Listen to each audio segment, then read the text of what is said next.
Hello dear students, a very welcome back in Desi Kaksha. और आप लोग कैसे हैं डियर? आई होप आप लोग स्वस्थ होंगे और मस्त होंगे, है ना। तो यार बहुत दिनों के बाद अपनी मुलाकात हो रही है और थोड़ा सा हेल्थ इशू था डियर, इसीलिए थोड़ा सा डिले हुआ चीज़ों को लेके।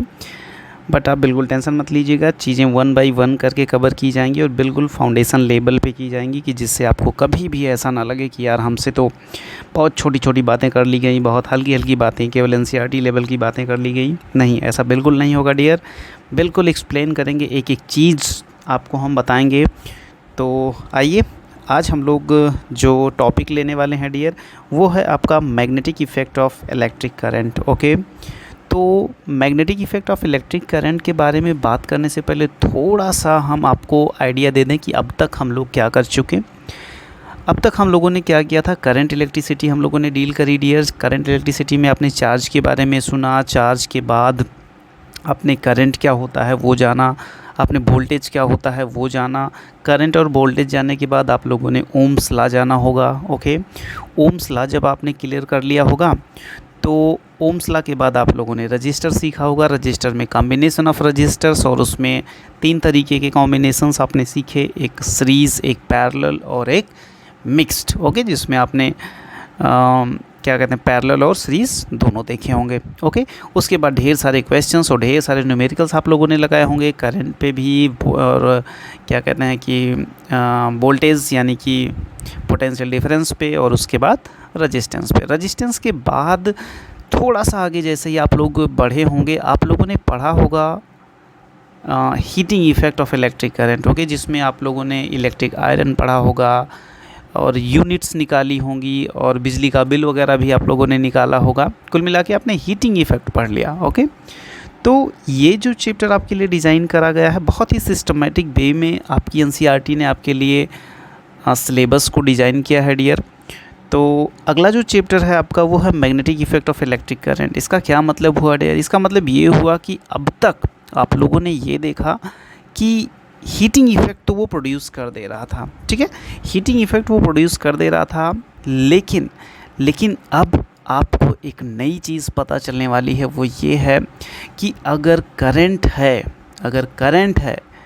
समझ रहे हैं ना, अगर करंट है तो वहाँ पे मैग्नेटिक इफ़ेक्ट भी प्रोड्यूस होगा। करंट का मतलब electric current. Okay, electric current आप समझ रहे हो, व्हाट इज़ करंट? करंट आप जानते हो ना, what is electric current? The rate of flow of charges.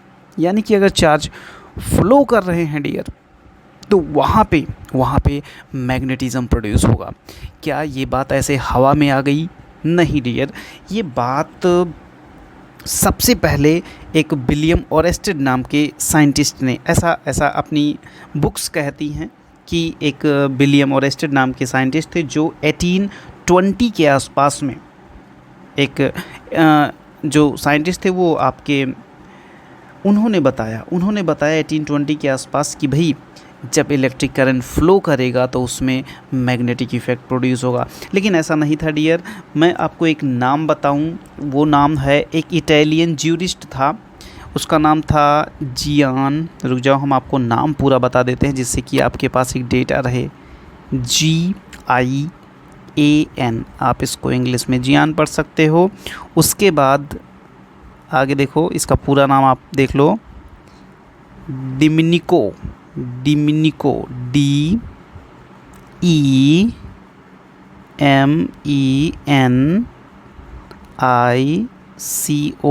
जियान डिमिनिको रोमा, आगे पढ़िएगा आप, रोमाग्नोसी। ओके, इस बंदे ने 1802 में ही मैग्नेटिज्म के बारे में बताने की कोशिश करी थी। ये कहाँ का था? ये इटली का रहने वाला एक ज्यूरिस्ट बंदा था, इसने बताने की कोशिश करी थी। और इसका ये एक्चुअली इसकी ये जो रिसर्च थी वहाँ के लोकल अखबार में भी छपी थी, लेकिन वही बात है कि इस पे बहुत ज़्यादा ध्यान नहीं दिया गया। ये डेटा मैंने आपके लिए जो लिया है डियर, ये डेटा मैंने आपके लिए एक बुक बहुत ही बेहतरीन बुक मानी जाती है एस.एल. अरोरा, उसमें से मैंने इस चीज़ को आपके लिए पिक किया है। ये डेटा आप वहाँ जाके चेक कर सकते हो। वैसे नॉर्मल बुक्स में ये मुझे दिखी नहीं थी, लेकिन जब पहली बार ये मुझे दिखी तो मैंने सोचा कि भाई इसको आपके लिए मैं कलेक्ट कर लेता हूँ। ओके डियर, चलो ठीक है। तो उसके बाद विलियम ओरेस्टेड ने बताया, और विलियम ओरेस्टेड ने केवल ये बात बताई थी कि हाँ, अगर वहाँ पे करंट है तो मैग्नेटिक इफ़ेक्ट प्रोड्यूस होगा।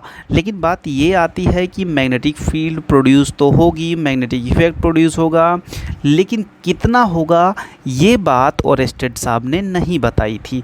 तो ये बात सबसे पहले किसने बताई? ये बात सबसे पहले डियर आपको बताई गई बायोट और सैवर्ट नाम के दो साइंटिस्ट के द्वारा। ओके, बायोट और सैवर्ट नाम के दो साइंटिस्टों के द्वारा सबसे पहले ये बात आपको बताई गई कि भाई वो जो मैग्नेटिक इफ़ेक्ट होगा वो तो होगा ही, लेकिन उसकी वैल्यू कितनी होगी। इसका मतलब बायोट और सैवर्ट नाम के, बायोट और सैवर्ट उनका नाम एक्चुअली कुछ ऐसे था। आपको मैं बता दूं, इस स्पेलिंग को लेके थोड़ा सा बच्चे मिस्टेक करते हैं। उनकी स्पेलिंग है BIOT। ये हो गए आपके बायोट और सैवर्ट, SAVART, बायोट और सैवर्ट ला। तो इसको बायो सैवर्ट ला भी कहते हैं। ठीक है, तो अब मैं आपको यही चीज़ बताने जा रहा हूँ कि बायो सैवर्ट ने एक्चुअल में वो जो लॉ दिया था वो था क्या। ठीक है, वो था क्या, और उसके बेसिस पे आप फिर यहाँ से कंफर्टेबल होना शुरू हो जाएंगे कि भाई वाह क्या बात है, क्या ज़बरदस्त लॉ इन्होंने दे दिया था। आइए इसको देखते हैं कि बायो सैवर्ट ने जो बात कही वो क्या कही। बायो सैवर्ट ने ये बात कही कि अगर कोई भी करंट एलिमेंट ले लिया जाए, जैसे ये आपका एक करंट एलिमेंट है, ये देख रहे हैं ना आप, ये यहाँ पे देखिए, ये एक आपका करंट एलिमेंट है। ओके, ये मैंने पहले से ही ले रखा, तो ये एक आपका करंट एलिमेंट है डियर। अब ये जो करंट एलिमेंट है आपके लिए, ओके, ये जो करंट एलिमेंट है आपके लिए, अब इसमें से करंट फ्लो कर रहा है। अगर करंट इसमें से फ्लो कर रहा है और मैं इसकी बहुत छोटी सी, ओके, मैं इसकी एक बहुत छोटी सी डिफरेंशियल लेंथ ले लूँ DL। अगर मैं एक बहुत छोटी सी डिफरेंशियल लेंथ DL ले लेता हूँ तो इसका जो मैग्नेटिज़म होगा डियर, इसका जो मैग्नेटिज़म होगा DB, इसका जो मैग्नेटिज़म प्रोड्यूस हो रहा होगा, बहुत छोटा सा मैग्नेटिज़म DB, वो DL के प्रोपोर्शनल हो जाता है। ओके, और इसमें जो प्रोड्यूस हो रहा मैग्नेटिज़म DB होगा वो इसमें फ़्लो कर रहे करंट के भी प्रोपोर्शनल होता है। ओके, और यहाँ पे आप ये देखिए, ये जो वेक्टर R है, वेक्टर R और ये जो DL है, ठीक है, DL और वेक्टर R के बीच में ये जो एंगल थीटा है, इसका अगर आप साइन लेते हो, यानी कि यहाँ पे जो DB होगा वो साइन थीटा के भी प्रोपोर्शनल कहते हैं। ठीक है, और उन्होंने बताया कि DB जो होगा आपका, जो डिफरेंशियल आपका मैग्नेटिज़म निकल के आएगा, उसका जो मैग्नीट्यूड निकल के आएगा डियर, वो उनके बीच की जो ये डिस्टेंस होगी, अगर सपोज़ करिए कि आप इस P पॉइंट पे आप निकालना चाहते हो, तो इस P पॉइंट तक जो डिस्टेंस हो जाएगी डियर, उसके इन्वर्सली, उसके स्क्वायर के इन्वर्सली प्रोपोर्शनल होगा। ओके, इसका मतलब अगर हम DB को कम्प्लीटली कंपाइल करने की कोशिश करें तो DB प्रोपोर्शनल टू क्या बन गया डियर, DB प्रोपोर्शनल टू बन गया IDL साइन थीटा अपान का R स्क्वायर। बात समझ में आई? और यही जो प्रोपोर्शनलिटी कांस्टेंट है माय डियर, यही प्रोपोर्शनलिटी कांस्टेंट जब आप हटाते हो तो आपको एक बहुत खूबसूरत सा फार्मूला मिलता है, DB is equal to KIDL sine theta upon का R स्क्वायर। ओके, अभी बात K की है तो हम K के बारे में भी बात करेंगे। फ़िलहाल K को आप अभी ये मान के चलो कि म्यू नॉट अपान 4 पाई होता है।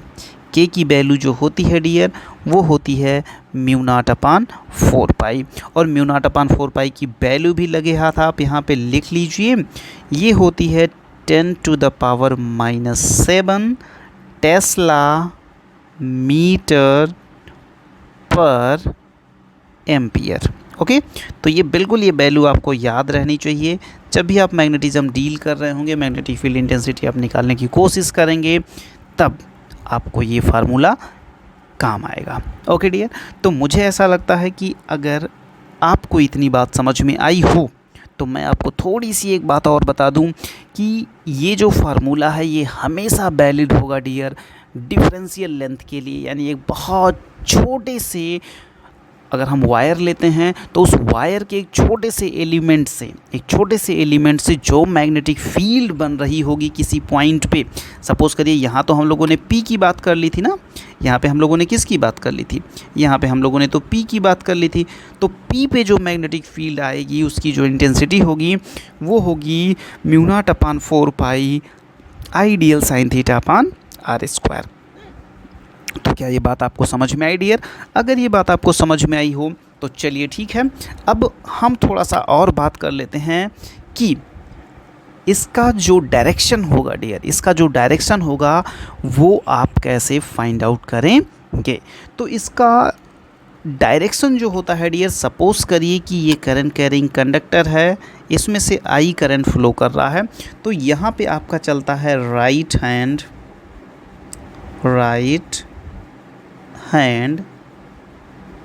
Thumb rule. तो ज़्यादातर बच्चे क्या करते हैं, ज़्यादातर बच्चों को ये पता होता है, लेकिन फिर भी राइट हैंड थंब रूल काम कैसे करता है ये चीज़ मैं आपको बता दूं। जैसे मान लीजिए कि आपके हाथ में कोई करंट कैरिंग कंडक्टर है और उसका, अब मेरी ड्राइंग तो यार उतनी अच्छी है नहीं, but I am trying my best, मैं आपके लिए कोशिश कर रहा हूँ बनाने की। ये आपका थंब होता है, क्या होता है ये आपका थंब होता है, चलो ठीक है, और ये आपकी कर्ली फिंगर्स होती हैं, ठीक है ना, ये आपकी क्या होती हैं डियर, ये आपकी कर्ली फिंगर्स होती हैं। तो ये जो थंब होता है, ऐसे आप पकड़ लो वायर को, ये जो थंब होता है, थंब आपका दिखाता है क्या, करंट की डायरेक्शन, किसकी, करंट की डायरेक्शन। और ये जो कर्ली फिंगर्स होती हैं डियर, ये जो कर्ली फिंगर्स हैं ये आपकी दिखाती हैं मैग्नेटिक फील्ड की डायरेक्शन, मैग्नेटिक फील्ड की डायरेक्शन, ठीक है, मैग्नेटिक फील्ड की डायरेक्शन दिखाते हैं। इसका मतलब ये हो गया कि हम उस करंट कैरिंग कंडक्टर को अपने हाथ में पकड़ेंगे, मतलब महसूस करेंगे कि हम लोगों ने पकड़ा, और उसके बाद हमारा जो थंब का डायरेक्शन होगा that will be the direction of electric current and the curly fingers represents the direction of magnetic field. Okay, चलो अब अगर इतनी बात क्लियर हुई हो तो चलो इसको हम लोग एक कॉन्सेप्चुअल क्वेश्चन के थ्रू इस कॉन्सेप्ट को और अच्छा कर लेते हैं। आओ, सबसे पहला क्वेश्चन डियर, मैंने कॉन्सेप्चुअल क्वेश्चन 1 आपके लिए ले रखा है। देखिए वो कॉन्सेप्चुअल क्वेश्चन 1 क्या कहना चाहता है, देखिए तो, a wire placed along the north south direction, okay, north south direction carries a current of 8 ampere. Okay, यानी यहीं से देखो, ठीक है, पहले पढ़ लेते हैं। 8 ampere from south to north, find the magnetic field due to a 1 centimeter piece of wire at a point of 200 centimeter northeast from the piece. अब देखो, सबसे पहले कभी भी जब आप फिजिक्स के क्वेश्चन को डील कर रहे हो तो आप एक बात का ख्याल रखिएगा। वो बात क्या होगी डियर, वो बात ये होगी कि, हाँ, वो बात क्या होगी डियर कि सबसे पहले जब आप क्वेश्चन को पढ़ रहे होंगे तो क्वेश्चन को पढ़ने के बाद जितने भी डेटा आपको दिए गए होंगे वो सारे डेटा आप फटाफट से लिख लेंगे, ठीक है। जैसे यहाँ पे आपको आई क्या दिया गया है, फटाफट बताइए। आई आपको 8 एम्पियर दिया गया है, और देखिए आपको क्या दिया गया है, आर की वैल्यू आपको क्या दे दी गई है, आर की वैल्यू आपको 200 सेंटीमीटर दे दी गई है। ओके, और क्या दे दिया गया है आपको, यहाँ पे देखिए ये डीएल की लंबाई है 1 सेंटीमीटर, तो डीएल भी आपको दे दिया गया है, कितना डियर, 1 सेंटीमीटर दिया। तो आइडियल, अच्छा नॉर्थ ईस्ट डायरेक्शन कह रहा है, तो भैया ये बताइए कि ये जो डायरेक्शन अगर यहाँ से आप बीचों बीच लेते हैं नॉर्थ ईस्ट, अरे भाई ऊपर नॉर्थ होता है, इधर आपका साउथ होता है, इधर आपका ईस्ट होता है, इधर आपका वेस्ट होता है, इतना तो सबको पता होता। अब जब वो नॉर्थ ईस्ट कह रहा है इसका मतलब आप बिल्कुल मिडिल में लेंगे। इसका मतलब जो थीटा की वैल्यू है वो आपको क्या मिल रही होगी डियर, वो मिल रही होगी आपको कितना, यस 45 डिग्री। ओके, तो इसका मतलब ये हो गया कि अगर हम कहें कि साइन 45 डिग्री की वैल्यू, तो ये तो आपको पता होनी चाहिए कितना होता है 1/√2। अब तो सारी बातें केवल वैल्यू पुटिंग की रह गई हैं। ओके, तो चलिए हम लोग फटाफट से ये सारी की सारी वैल्यूज़ रखते हैं और देखते हैं कि अपना आंसर कितना आएगा। ओके डियर, चलो नेक्स्ट पेज पे रख लें।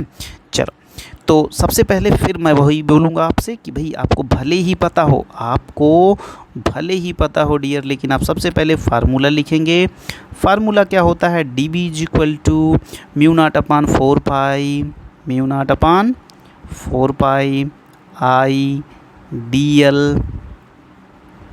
I dl sign theta upon का r²। Very nice. चलो, μ0/4 की वैल्यू अभी हम लोगों ने बात करी थी, कितना होती है 10⁻⁻7 होती है। बहुत अच्छे। आई की वैल्यू आपको 8 एम्पियर दी गई है। डीएल की वैल्यू आपको कितना दी गई थी 1 सेंटीमीटर ना, तो 1 × 10⁻², क्योंकि सारी वैल्यूज़ आपकी MKS में होनी चाहिए या SI सिस्टम में होनी चाहिए। तो 10⁻² डीएल साइन थीटा की वैल्यू कितना होगी बच्चे 1/√2। बहुत अच्छे।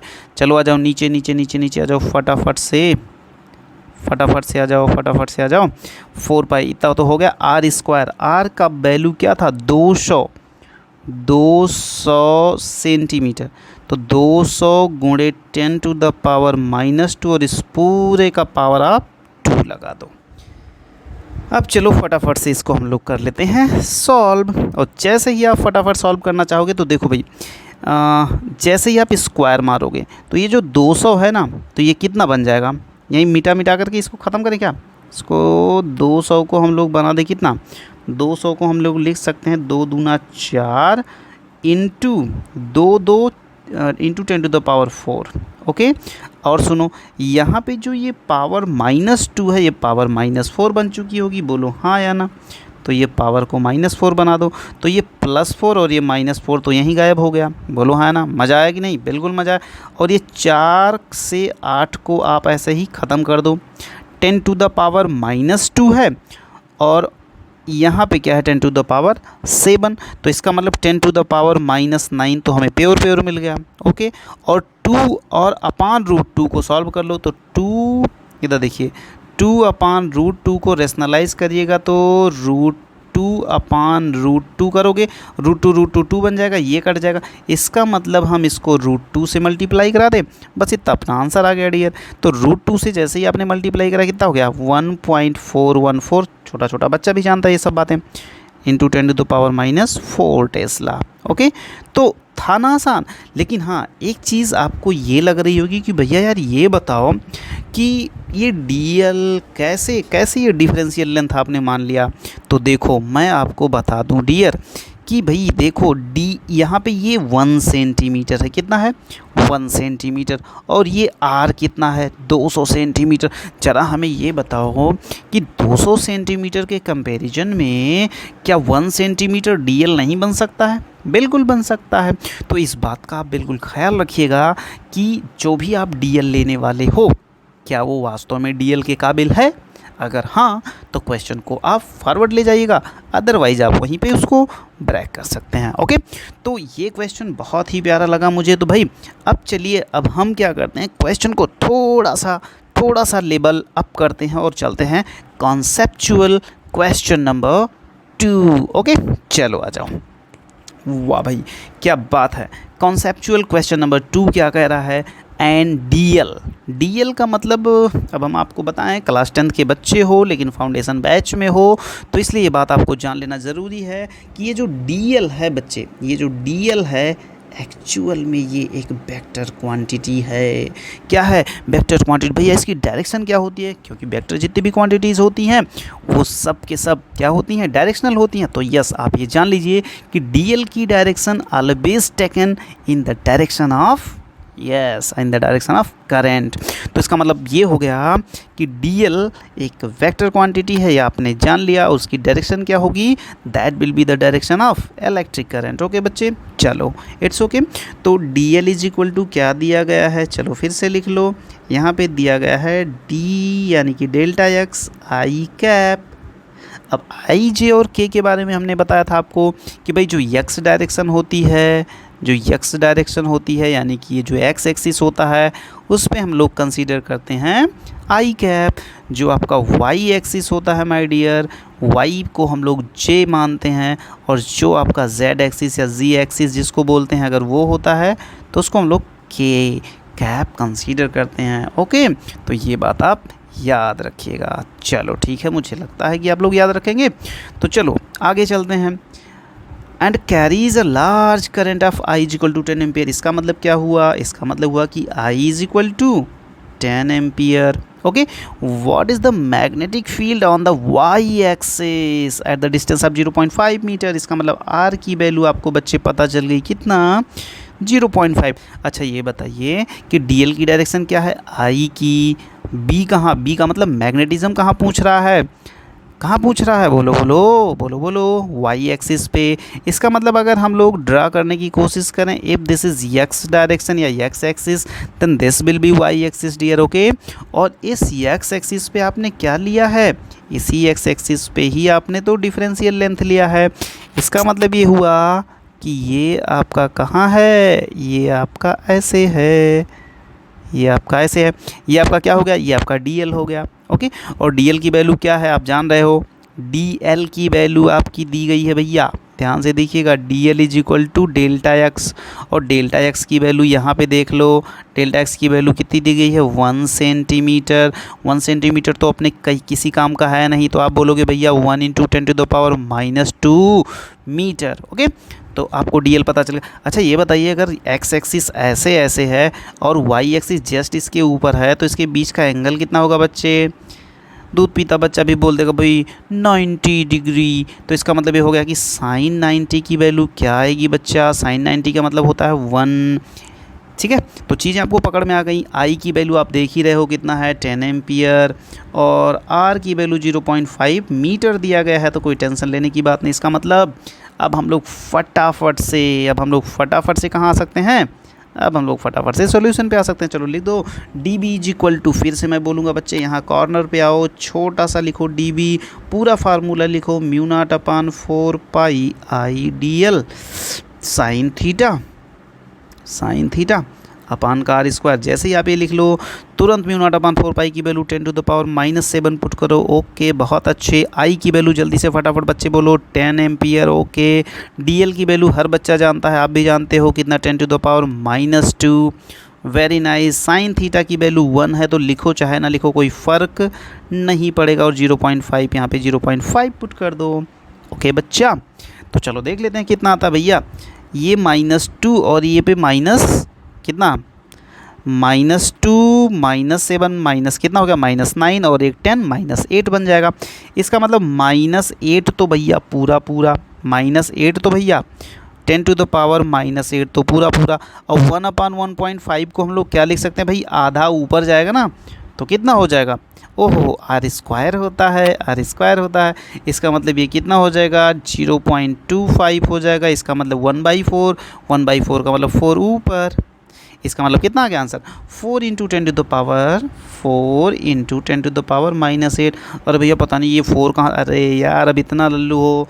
आदित्य भाई ध्यान से देखना, इधर देखो, 1/0.25 दशमलव को भिन्न में कैसे बदलते हैं, 1/0.25 को क्या लिख सकते हैं भैया, 25/100। 100 को ऊपर लाओ, 100/25, 25 से करने 25, 25 चौका 100। अब पता चला ये 4 कहाँ से आया, देखो इधर देखो, ये पता चला ये 4 कहाँ से आया।